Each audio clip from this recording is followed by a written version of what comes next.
What's up guys, Edgar from Atmals Fitness coming to you for another video. Today I want to talk about muscle gaining. And last week actually I received a message from a guy named Edgar who actually lives in McAllen. First of all, I think it's pretty cool that a guy from McAllen is actually following me and actually getting these videos and all these stuff that I'm posting up. He had actually seen my new promo for the 10 for 10 fat shredding.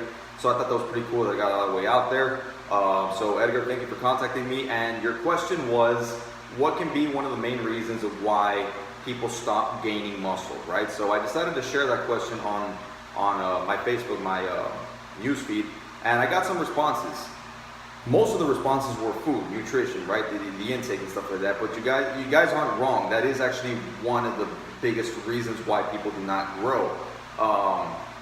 There could be many reasons, but honestly, guys, my number one overall reason of why people do not continue to grow, not that people don't see results or that they're not growing, but they don't continue to grow, is that they don't have enough intensity in the workouts, right? So intensity could be in so many different levels, right? It can be on how long your breaks are, how heavy you're going, how many reps you're doing. It's based off of so many things, right? To me, intensity is basically, when I train people, one of the main questions they always ask me is, how many reps do I do, right? So I tell them, get that number out of your head. Guys, the best tip I could possibly give you, if you want to get bigger muscles, if you're stuck on getting bigger muscles, one of the biggest things I could tell you is stop counting your repetitions, right? You're doing your 3 sets, and mainly everybody goes into the gym and they like to focus on the 10 to 12 reps, and mainly it's just the way we were taught, right? People who grew up learning about gym, learning about weight training, learning about fat, cardio, anything like that, everybody was taught, aim for a certain amount of reps. If you want to get bigger, aim for 8 reps or less, right? And guys, it's not all wrong. The only thing is that, honestly, when you're trying to add volume, and a lot of people do this whole, I'm gonna do 2 or 3 reps because they're trying to max out. Guys, if you think about it, those things can actually just be warm-up sets for most people. If you're really trying to get, gain some mass and you're lifting that heavy, you're trying to max out every single time from the get-go, guys, that's just a warm-up. You can do a lot more, in my opinion, if you focus on trying to keep your workouts intense. So, for instance, I have this one client who always, I tell him, you're gonna do, plyo push-ups, and he asks me, how many do I do? And I say, do as many as you can, but he wants that number. It's all psychological to him. He wants that number in his head. So I tell him, you have to get that number out of your head, but he wants that number. So I say, fine, do 50 plyo push-ups. I know for a fact he cannot hit 50 plyo push-ups. He knows he can't hit 50 plyo push-ups because as soon as I tell him to do 50, he makes a face. So he ends up doing 31.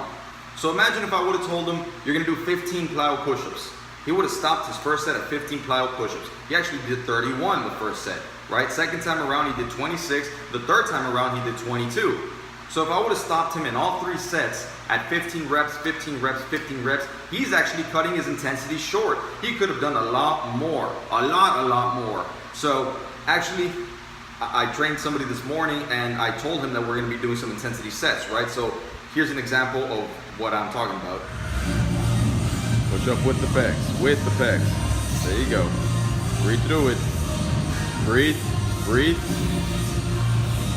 Bring it down. Hold. Breathe. Try, go. All right. So you see at the very end there, he was having a little bit of trouble. He couldn't get back up, right? But he's trying to keep it as intense as possible. He tried to go and go. He was counting, and I told him, stop counting. Forget the number of reps. Just go and go, guys. That's probably the biggest tip I can give you. If you want to go, seriously, once you're hitting 10 to 12 reps, just because you hit the number doesn't necessarily mean stop. If you have more in you, especially in your first set, try to go for a little bit more. Even if you're doing 15, 16 reps. If you want to bump up the weight, guys. That brings intensity in there too. So bump up the weight and go. And if you hit, an extra 5 pounds, an extra 10 pounds, and you're able to get to another 10 reps, and you still can do a little more, guys. You're shocking your muscles. Your muscles are not used to this type of work. They're used to you stopping. They're used to saying, okay, I'm at 10. Oh shit, now I'm going 11. I'm going to 12. I'm going to 13, and you keep on going. and you're trying to do so much more. If you notice, my client here at the very end, he stopped, he took a little break, tried to breathe, and try to push right back up, and he couldn't anymore. That's his body telling him you cannot anymore. You failed already, so stop, okay? So that's your body telling you. You don't tell your body when to stop. Let your body tell you, guys, and I guarantee you, you're gonna see a difference. If you're already at that plateau stage where you can't gain any more muscle and you're having a lot of trouble and you haven't seen the weight go up on the in-body machine, guys, try this out. Apply it into your next couple of workouts, into the next couple of weeks, and I guarantee that you're gonna see a difference, all right? So, like I said, apply it to your next couple of workouts, guys. Hopefully this tip comes in handy. Please share, comments, anything else. Send me some more questions, just like Edgar from McAllen did. Again, Edgar, thank you for reaching out to me. I hope this helps you out. And again, guys, this is my #1 reason. Everybody has their reasons, guys. Not that they're not, accurate. They are. But to me, this is probably the best thing you can do to change into your workout. If you have any more questions or anything like that, please message me. Give me a thumbs up, watch my videos, follow me on YouTube if you can, and please help me share and spread the word for me, guys. Like I said, I can't be everybody's trainer one-on-one or face-to-face or anything like that, but hopefully if my tips can at least get out there for you all, I can at least be your trainer at a different aspect of this. All right, guys, thank you for tuning in.